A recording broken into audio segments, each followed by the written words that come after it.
আল্লাহ নবীর বিরুদ্ধে যদি কোনো কুলাঙ্গার কটূক্তি করে তাহলে মান সাব্বা নবিয়্যান ফাকতুলু, নবীর বিরুদ্ধে কুলাঙ্গার কটূক্তিকারী আমার নবীর বিরুদ্ধে বিষোদ্গার যে করবে তার একমাত্র শাস্তি হলো মৃত্যুদণ্ড, তার একমাত্র শাস্তি হলো তার গর্দান উড়িয়ে দাও।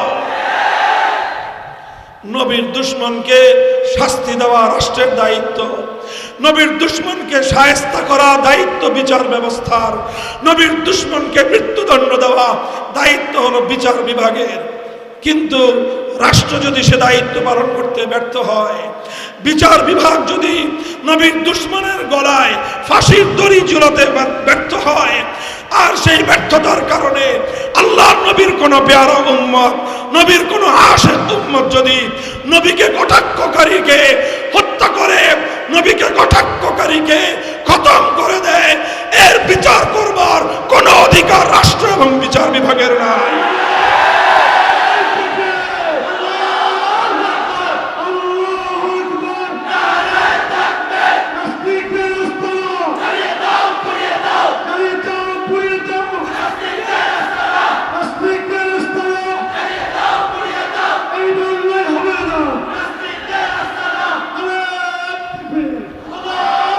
শানে রিসালাতের জায়গা থেকে আমাদের গুরুত্বপূর্ণ একটা দাবি হলো, অনেক আল্লাহর নবীর অনেক আশেক উম্মত, নবীর প্যারা উম্মত যাদেরকে বিচারের নামে প্রহসন করে বছরের পর বছর যুগ পেরিয়ে যায়, তারা অন্ধকার কারা প্রকোষ্ঠে এখনো দিনাতিপাত করছে। এই সকল আল্লাহর নবীর সাচ্চা প্যারা উম্মত, নবীর সত্যিকার আশেক উম্মত যারা কারাগারে বন্দী আছে, শীর্ষ সন্ত্রাসীরা সব মুক্তি পেয়ে গিয়েছে, হাজার হাজার শত শত নিরপরাধ মানুষের রক্তের দাগ যাদের হাতে লেগেছিল, অনেক সন্ত্রাসীরা মুক্তি পেয়ে যায়, কিন্তু আমার নবীর আশেক উম্মতরা কারাগার থেকে মুক্তি পায় না। বাংলাদেশের জন্য এর চেয়ে কোনো লজ্জাজনক বিষয় হতে পারে না। এই জন্য প্রয়োজনে আইন সংশোধন করুন। আমরা দেখেছি 2013 সালে কিভাবে শাহবাগে নাটক করে আইন সংশোধন করে তারপরে বিচারের ব্যবস্থা করা হয়েছে। আমরা বাংলাদেশে যারা নবীর দুশমনদের বিরুদ্ধে ব্যবস্থা গ্রহণ করে, যারা নবীকে গালি দেওয়ার কারণে তাদের পাওনা এবং প্রাপ্য যারা বুঝিয়ে দেয়, সেই সকল নবীর সত্যিকার আশেক উম্মতদের বিরুদ্ধে কোনো ধরনের প্রহসনের বিচার দেখতে চাই না।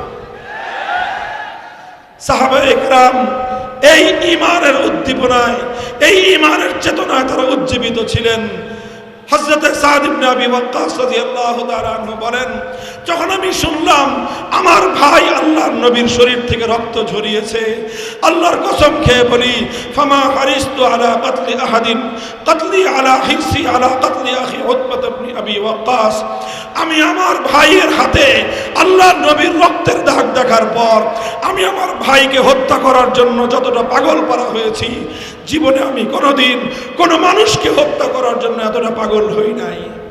সুতরাং ঈমানের দাবি হলো, যখন কারো মুখে আমার নবীর সম্মানের রক্ত লেগে থাকবে, কারো হাতে যখন আল্লাহর নবীর ইজ্জতের রক্ত লেগে থাকবে, কেউ যখন কলমের দ্বারা, মুখের ভাষার দ্বারা আমার নবীকে আঘাত করবে, আমার নবীকে গালি দিবে, সেই জিভ কেটে ফেলার নাম হলো ঈমান, সেই হাত কেটে ফেলার নাম হলো ঈমান। আমরা বাংলাদেশে আর কোনোদিন আমার নবীর বিরুদ্ধে কোনো কটূক্তি শুনতে চাই না, পড়তে চাই না, দেখতে চাই না। অন্তর্বর্তীকালীন সরকারের অন্যতম দাবি, ইতিমধ্যে খতমে নবুয়তের সকল শীর্ষ উলামায়ে কেরাম, আমির হেফাজতের নেতৃত্বে আমরা প্রধান উপদেষ্টাকে জানাবার চেষ্টা করছি, খতমে নবুয়তের এই সমস্যা, খতমে নবুয়তের উপর কাদিয়ানীদের এই আক্রমণ শত বছর ধরে চলছে। আজ বাংলাদেশের পরিবর্তিত বাংলাদেশে সামনে আর এই সমস্যা আমরা দেখতে চাই না। কাদিয়ানীদেরকে তাদের ধর্মীয় আইডেন্টিটি দিয়ে দেওয়া হোক, তারা সংখ্যালঘু হিসেবে হিন্দু, বৌদ্ধ, খ্রিস্টানদের মতো নিরাপত্তা নিয়ে দেশে বসবাস করুক, এটা নিয়ে আমাদের কোনো মাথা ব্যথা নেই। কিন্তু তারা ইসলামের পরিচয় নিয়ে আহমদিয়া মুসলিম জামাত নাম ধারণ করে বেঈমান আর কাফের হয়ে সরল প্রাণ মুসলমানদেরকে ধোঁকা দিয়ে কাফের বানাবে, ঈমান হরণ করবে। আমরা প্রাণে, এই দেহে প্রাণ থাকতে এটা বরদাস্ত করতে পারি না। কাদিয়ানীদেরকে অমুসলিম ঘোষণা করতে হবে, প্রয়োজনে আইন তৈরি করতে হবে, এই সমস্যার স্থায়ী সমাধান করতে হবে। আর সেই সঙ্গে আর কোন কুলাঙ্গার যেন আল্লাহর নবীর বিরুদ্ধে কটূক্তি করতে দুঃসাহস না দেখায়, সেই ব্যবস্থা নিশ্চিত করতে হবে।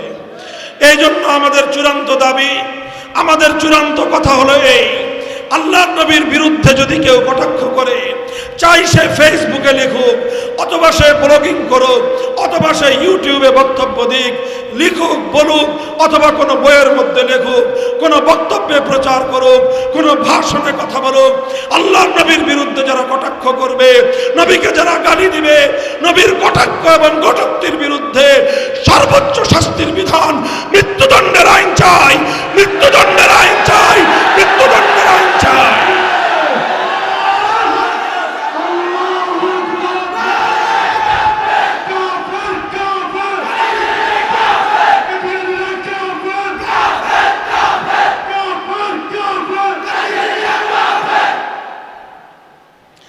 এটার জন্য যা প্রয়োজন ইনশাআল্লাহ আমরা সেই পদক্ষেপ নিব।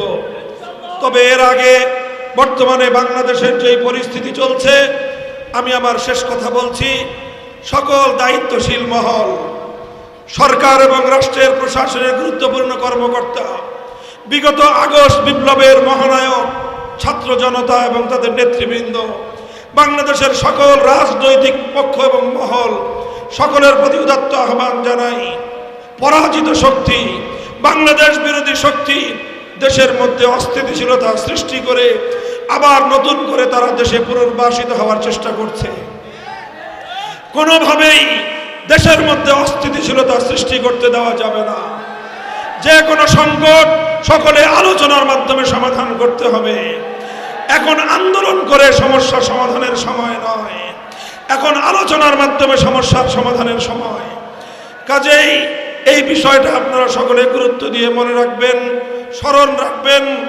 আমরা যদি এখন কোনোভাবে দ্বিধা বিভক্ত হয়ে যাই, তাহলে পরাজিত শক্তি এসে আমাদের কাঁধের উপর আবার চেপে বসবে। আল্লাহ আমাদেরকে হেফাজত করুন।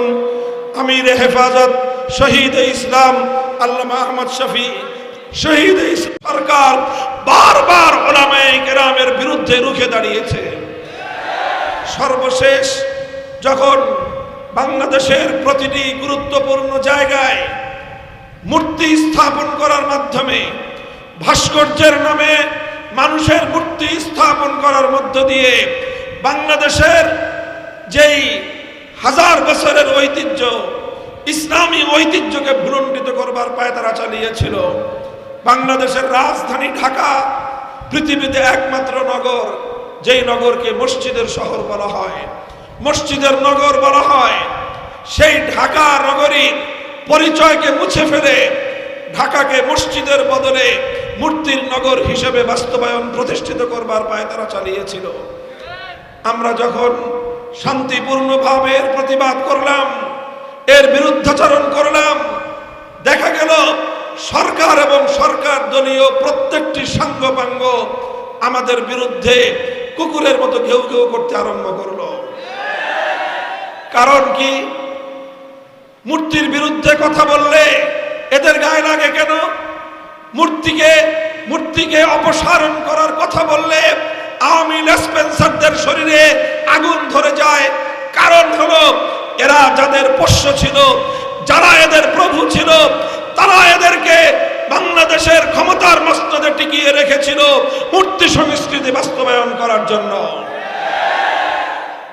এজন্য যখনই মূর্তির প্রসঙ্গ এসেছে, তখনই এদেশের তাওহীদবাদী মুসলমান এবং শিরকপন্থী আওয়ামী জাহিলিয়াতের মূর্তি প্রেমী এই দুই দল মুখোমুখি সংঘাতে দাঁড়িয়ে গেছে।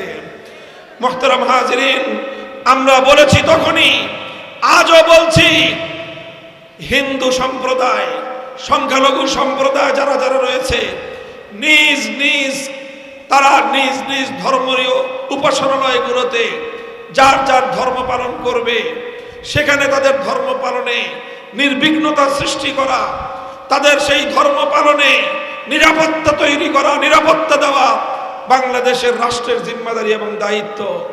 রাষ্ট্র যদি সে দায়িত্ব পালনে দুর্বলতা অনুভব করে, এদেশের আলেম সমাজ, এদেশের ইসলামপন্থীরা, বিশেষ করে হেফাজতে ইসলাম বাংলাদেশ রাষ্ট্র এবং সরকারকে এক্ষেত্রে সহযোগিতা করতে প্রস্তুত।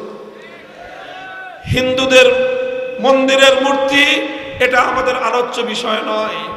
আমাদের আলোচ্য বিষয় হলো মুসলিম সমাজে মুসলমানদের জাতীয় স্থাপনাগুলোতে মনুষ্য মূর্তি স্থাপন করা নিয়ে আমরা প্রতিবাদ করেছিলাম।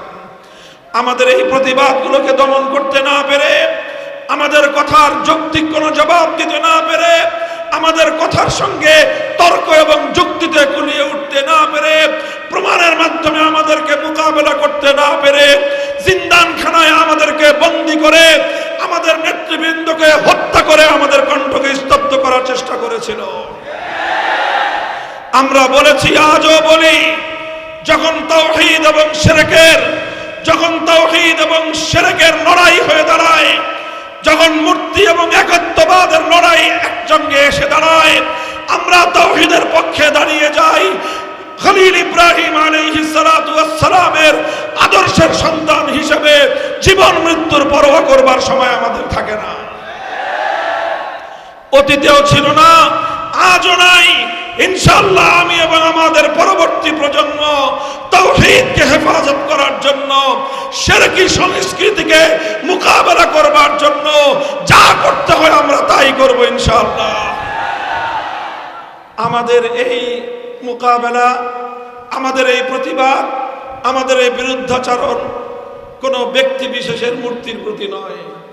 পরিষ্কার বলছি, এটা শুধুমাত্র শেখ মুজিবুর রহমান সাহেবের মূর্তি বলে আমরা এর বিরোধিতা করেছি, ব্যাপারটা এমন নয়। আমরা এর মোকাবেলা করেছি কারণ মুসলিম সমাজের মধ্যে মূর্তি সংস্কৃতি স্থান পেতে পারে না। যদি আজ শেখ মুজিবুর রহমান সাহেবের জায়গায় জিয়াউর রহমান সাহেবের মূর্তিও বানাবার কেউ চেষ্টা করে, আমাদের আচরণে একচুল পরিমাণ ভিন্ন কিছু হবে না। আমরা যে মুখে বলেছিলাম শেখ মুজিবুর রহমান সাহেবের মূর্তি আমরা ভেঙে গুড়িয়ে দিব, একই কথা বলবো, কেউ যদি মুসলমানদের জাতীয় স্থাপনায় অন্য কারো মূর্তি স্থাপন করার চেষ্টা করে, রক্তের মধ্য দিয়ে আমরা তার মোকাবেলা করবো ইনশাআল্লাহ।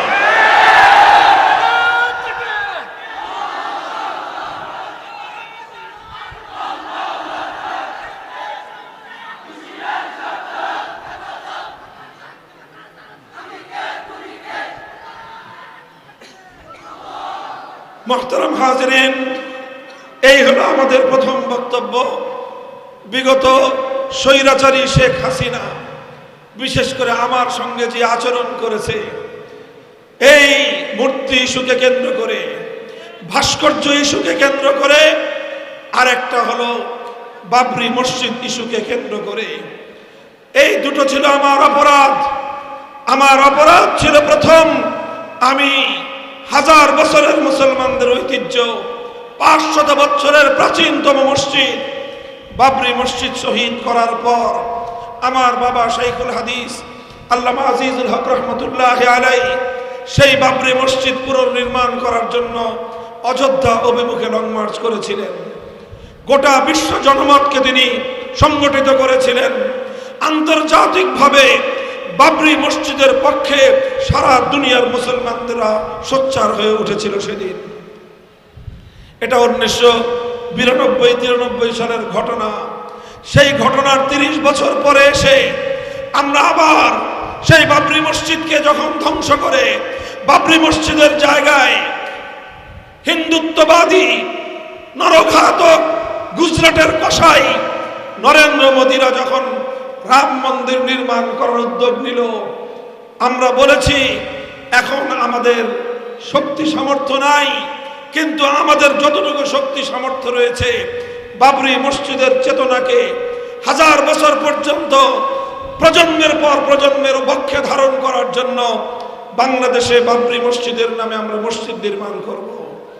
এখান থেকে আগামী প্রজন্মের হৃদয়ে বাবরি মসজিদের ইতিহাসকে চির জাগরুক রাখবার চেষ্টা করব।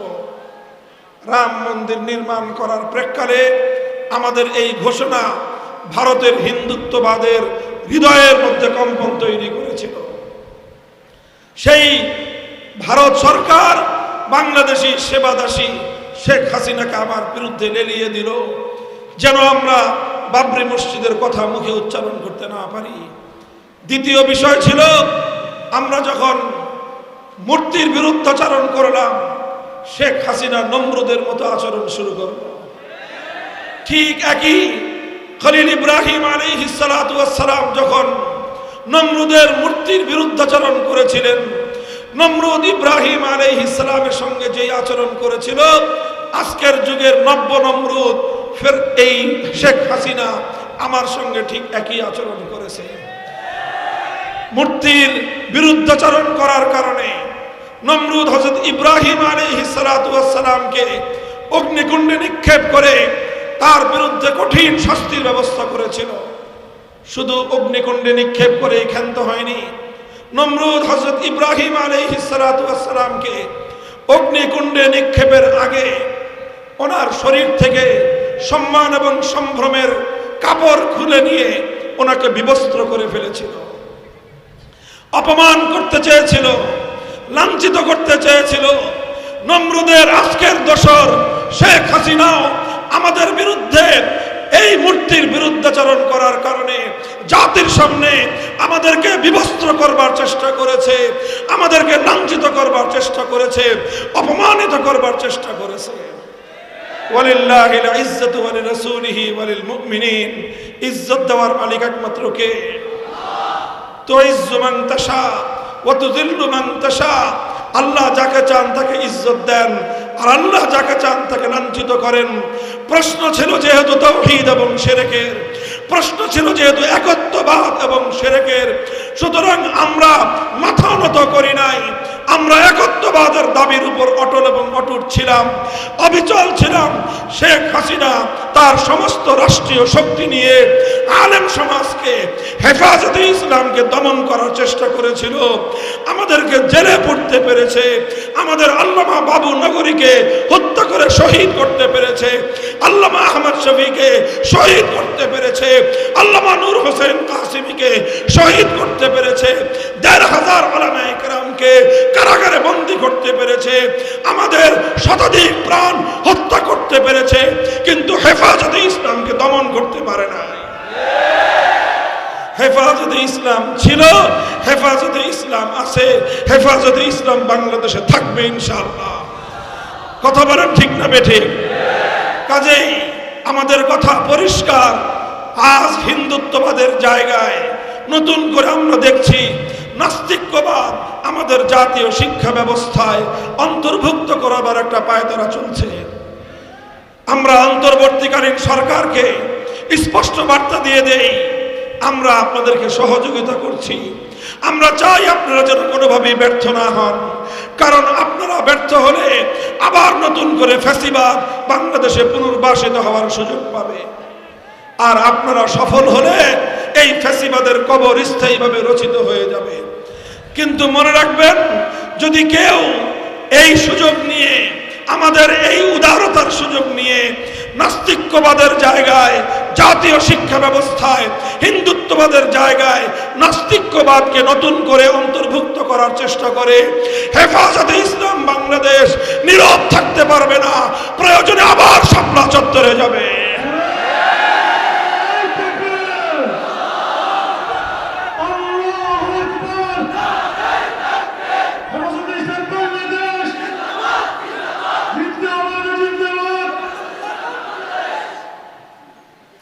মুহতারাম হাজিরিন, কাজে এটা হলো আমাদের প্রথম বার্তা। শিক্ষা ব্যবস্থা নিয়ে কোনো ছলচাতুরি হেফাজতে ইসলাম শুধু নয়, বাংলাদেশের ধর্মপ্রাণ মুসলমানরা বরদাস্ত করবে না। এটা আমার নবীর প্রধান দায়িত্ব ছিল।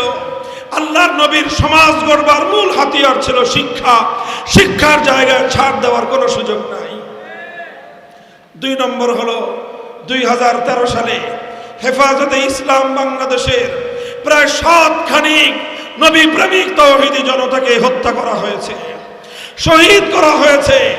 ঠান্ডা মাথায় গুলি করে, লক্ষ লক্ষ রাউন্ড গুলি করে হেফাজতের অগণিত নেতা কর্মীকে পঙ্গু করে দেওয়া হয়েছে, কারো চোখের আলো কেড়ে নেওয়া হয়েছে, কাউকে জীবনের তরে পঙ্গু করে দেওয়া হয়েছে, অসংখ্য মায়ের বুক খালি করা হয়েছে। আমরা সব মেনে নিয়েছি। আমাদের প্রধান দাবি ছিল আল্লাহর নবীর ইজ্জতের হেফাজত চাই।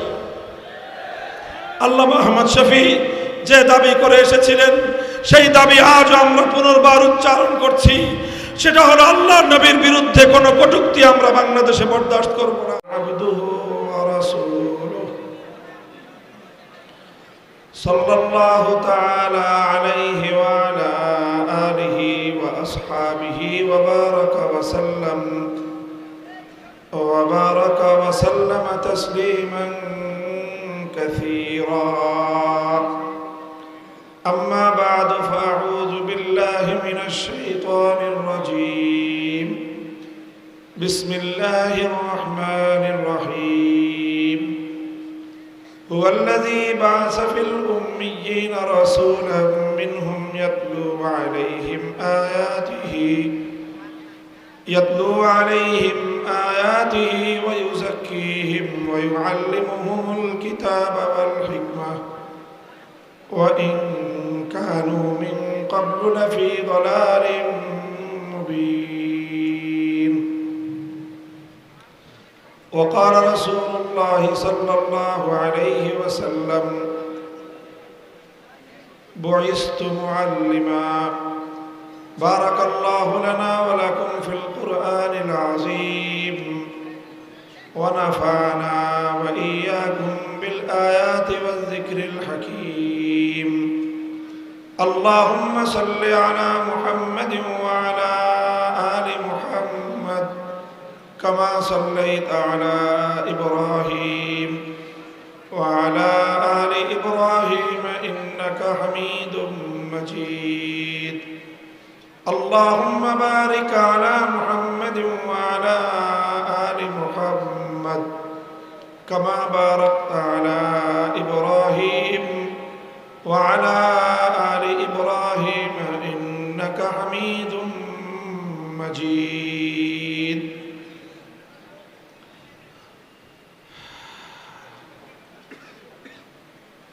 জেলা শহর ফেনীর প্রাণকেন্দ্র ঐতিহাসিক মিজান ময়দানে আয়োজিত হেফাজতে ইসলাম বাংলাদেশ ফেনী জেলা শাখার উদ্যোগে শানে রিসালাত সম্মেলনে উপস্থিত হযরত উলামায়ে কেরাম, সম্মানিত সভাপতি সাহেব,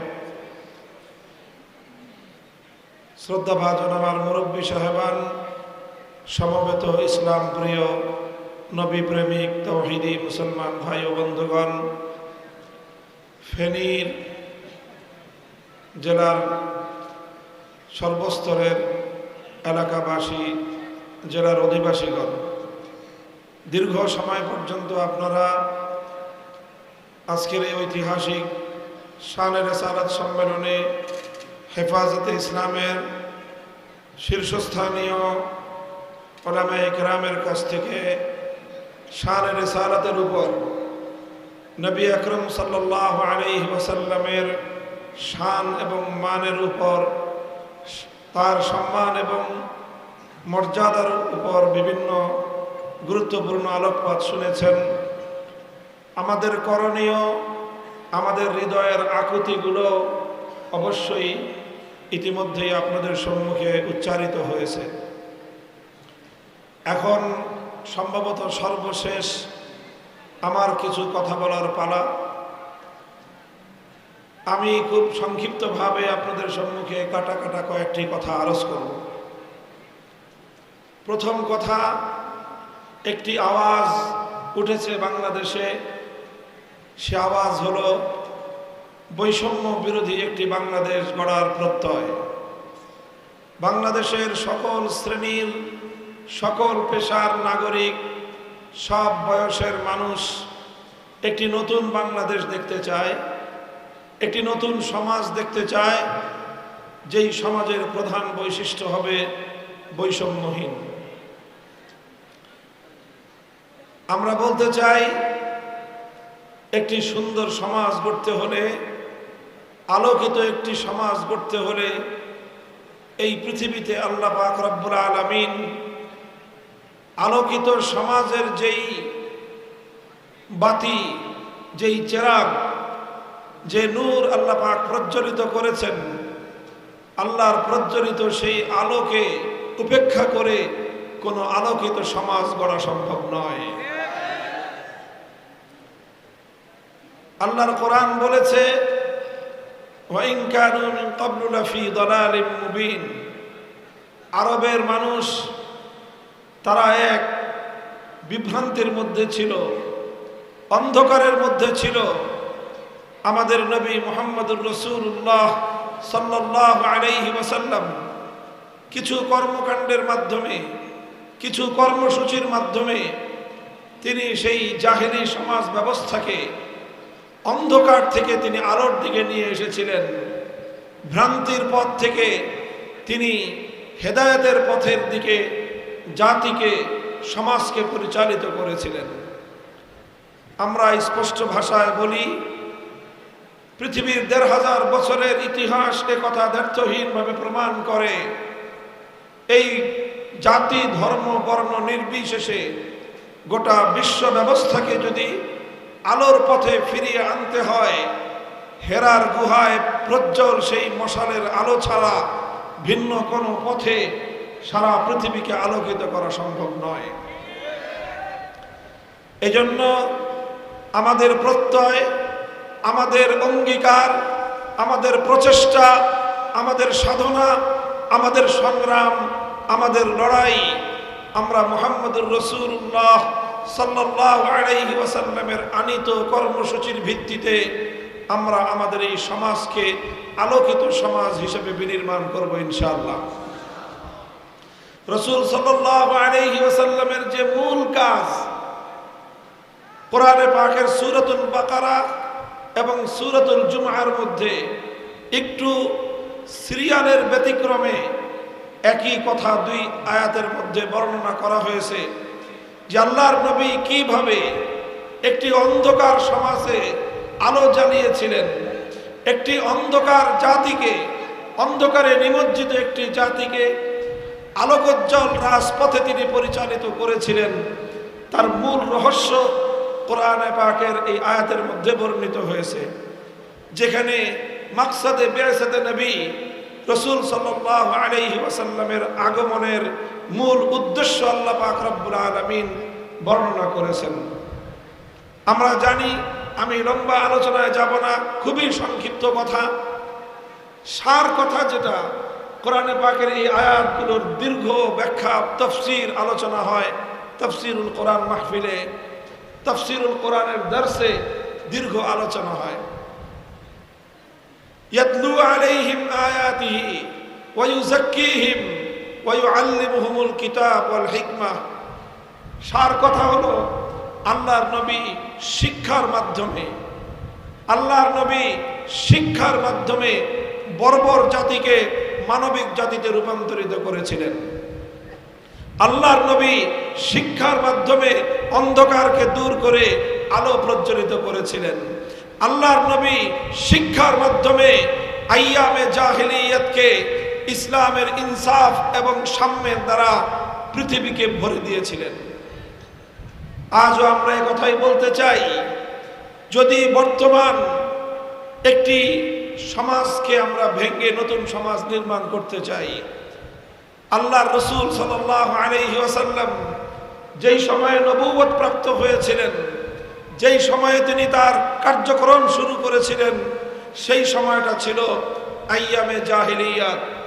আর আজকে আমরা বাংলাদেশে যেই সময়কে অতিক্রম করে নতুন একটা সভ্যতা, নতুন এক বাংলাদেশ, নতুন একটি সমাজ গড়ার স্বপ্ন দেখছি, আমরা সেই সময়টা অতিক্রম করে এসেছি। সেটার নাম হলো আওয়ামী জাহিলিয়াত। আইয়ামে জাহিলিয়াত থেকে যেভাবে, যেই প্রক্রিয়ার মধ্য দিয়ে রাসূল আকরাম সাল্লাল্লাহু আলাইহি ওয়াসাল্লাম সে জাতির উত্থান ঘটিয়েছিলেন, আমাদেরকেও সেই একই প্রক্রিয়ার মধ্য দিয়ে আওয়ামী জাহিলিয়াতের এই বর্বরতার হাত থেকে আমার দেশ এবং সমাজকে পুনরুদ্ধার করতে হবে। আওয়ামী জাহিলিয়াত এবং আওয়ামী বর্বরতা, আইয়ামে জাহিলিয়াত এবং আইয়ামে জাহিলিয়াতের বর্বরতাকেও অনেক ক্ষেত্রে হার মানিয়েছে। যেইভাবে আমার দেশের সাধারণ মানুষকে নির্বিচারে হত্যা করা হয়েছে এই বিগত 15 বছর, যেভাবে মানুষকে খুন এবং গুম করা হয়েছে শুধুমাত্র রাজনৈতিক মতবিরোধের কারণে, যেভাবে মানুষের বুকগুলোকে, যুব প্রাণগুলোকে, এদেশের মায়ের সন্তানদেরকে বুলেটের আঘাতে ঝাঁঝরা করা হয়েছে, এই সময়টায় এর নজির আইয়ামে জাহিলিয়াতেও খুঁজে পাওয়া যায় না। সংগ্রামী সাথী ও বন্ধুগণ, এজন্য আমরা স্পষ্ট ভাষায় বলতে চাই, আইয়ামে জাহিলিয়াত থেকে সমাজের উত্থান ঘটাতে মুহাম্মদ আরবি সাল্লাল্লাহু আলাইহি ওয়াসাল্লামের শিক্ষার যেমন বিকল্প ছিল না, আজ এই আওয়ামী জাহিলিয়াতকে দূর করে সমাজের রন্ধ্রে রন্ধ্রে প্রবিষ্ট বর্বরতা, অসভ্যতা, হিংস্রতা এবং হায়নাপনাকে দূর করে একটি মানবিক সমাজ প্রতিষ্ঠা করতে হলে আল্লাহর রাসূল সাল্লাল্লাহু আলাইহি ওয়াসাল্লামের শিক্ষা ব্যবস্থাকে সমাজে গুরুত্ব সহকারে প্রবিষ্ট করতে হবে। এই জায়গাটায় কথা পরিষ্কার, আমরা হেফাজতে ইসলামের পক্ষ থেকে আল্লামা আহমদ শফির নেতৃত্বেও কথা বলেছি, আল্লামা জুনায়েদ বাবু নগরীর নেতৃত্বেও কথা বলেছি, এখন আমাদের বর্তমান আমির হেফাজত আল্লামা শাহ মুহিবুল্লাহ বাবু নগরীর নেতৃত্বেও আমরা এই কথাই বলছি। আমাদের একটা পয়েন্ট রয়েছে, আমাদের একটা ক্ষেত্র রয়েছে, যেই জায়গাটায় এক চুল পরিমাণ ছাড় দেওয়ার কোনো সুযোগ আমাদের নাই, সেটা হলো আমার জাতির শিক্ষা ব্যবস্থা। জাতির শিক্ষা ব্যবস্থার উপর নির্ভর করছে আমাদের জাতির আগামী দিনের ভবিষ্যৎ, আগামী প্রজন্মের ভবিষ্যৎ। আপনারা লক্ষ্য করবেন, বিগত সময়টায় হিন্দুত্ববাদী নরেন্দ্র মোদী তার সেবাদাসী শেখ হাসিনা সরকারের মাধ্যমে বাংলাদেশের শিক্ষা ব্যবস্থায় ব্যাপকভাবে হিন্দুত্ববাদকে সে অনুপ্রবেশ ঘটিয়েছিল। ব্যাপকভাবে হিন্দুত্ববাদ বাংলাদেশের জাতীয় পাঠ্য পুস্তকে সিলেবাস আকারে আমার সকল সরল প্রাণ কচিকাঁচা ছেলে মেয়েদের হাতে হাতে তুলে দিয়েছিল। সেই হিন্দুত্ববাদের মাধ্যমে তারা চেয়েছিল বাংলাদেশের আগামী প্রজন্মকে ধ্বংস করতে, বাংলাদেশের ঈমানি প্রজন্মকে ধ্বংস করতে, বাংলাদেশের মানুষের হৃদয় থেকে তাওহীদ এবং একত্ববাদের চেতনাকে ধ্বংস করে শিরকি মূর্তিয়ানা হিন্দুয়ানা সংস্কৃতি বাস্তবায়ন করতে। এই জন্যই আমরা যখনই শিরকের বিরুদ্ধে কথা বলেছি, আমরা যখনই শিরকের কোনো প্রতীকের বিরুদ্ধে কথা বলেছি, তখন যেটা হিন্দুত্ববাদের বিরুদ্ধে যে আমাদের যেই কথাটা গিয়েছে, সেই কথাকে মোকাবেলা